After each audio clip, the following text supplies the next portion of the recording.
Tell me about that. You said Jesus was presented to you as a defense. Yes. From a defensive mindset. Yes. Tell me about that. How was that? Stay alive. But Jesus didn't stay alive. Stay alive. So how do you mean that? Okay, so the black people's introduction to Jesus Christ is through slavery. But this is the crazy thing. Christianity was in Africa before it was in Europe. Okay. So the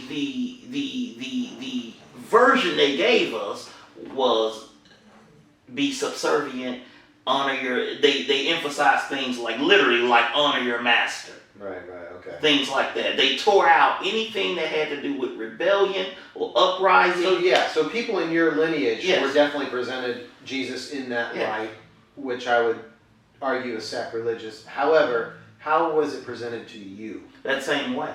It was just a version of that. It's hellfire and brimstone. That's it. Right. Jesus doesn't love you. You better do what he says, or if you don't, it's the lake of fire. That's a good way to keep people in line. So that's what we learned. We didn't learn any. Jesus was not used to empower us. And then when in the 60s, when preachers were starting to change the light on it and not just have you be happy with status quo, to go after those things. Jesus is your light. Jesus is your salvation. You can achieve these things. Then it became a problem. So what are you teaching your children now as a father? I teach them from offense. And when it comes to Jesus, though. Yes. Tell offense. me about that. When he is not the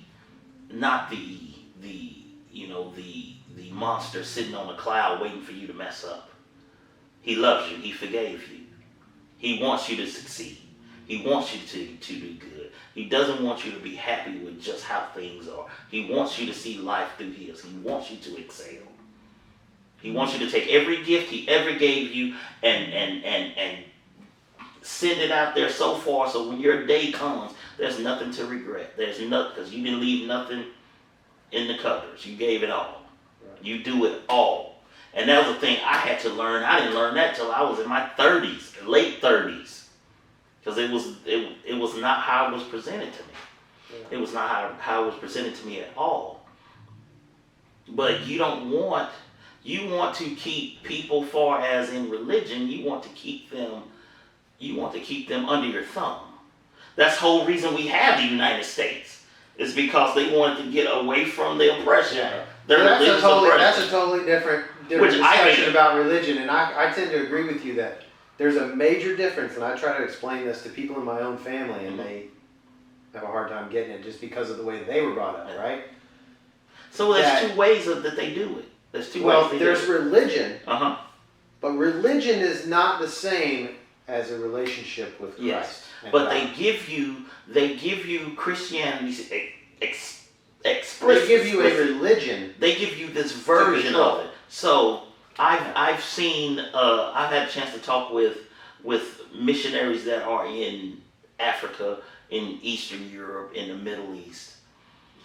It's two ways they preach it. Over in the United States, they preach prosperity. If you serve Jesus, you'll get this. But over there, where there's no hope of prosperity, they preach heaven. So when we read our Bibles, we get glimpses of you can have things on earth and all that. But really, they preach it to a way that your riches are in heaven. Not that you not have nice things here, but don't get attached to them. Yeah. But here, we're attached to them. And we're going to do whatever it takes to keep those things. But you go over to Eastern Europe, you go to the Middle East, and they preaching that any day you can get your head cut off for this. So they preach heaven, that your sorrows here will be over one day. It's a whole different, they carved it up the way they wanted to. All right, we're getting a little off topic from fatherhood though, but yeah, I hear you. But all that, I'm not that far off, because all this stuff is blended into how I raise my children. I can't compartmentalize this stuff. All this stuff starts to fold in together. I'm remembering the words of the gospel when I'm trying to teach my sons and daughters to be humble and to be hospitable and not to dog somebody because they don't have more than you have or less than you have. Right. All that stuff folds up in, and all that folds up against the world I came from and the world they live in. So all that, and it's a nasty just gumbo of trying to present and have a viable person to move forward for the next generation and not get them clumped down and gunked down and all this stuff that is going on. I'm Clay. I'm Hal. And we just had a nip of whiskey and a beer, and we had a good conversation, and we're going to have some more conversations. Stay tuned.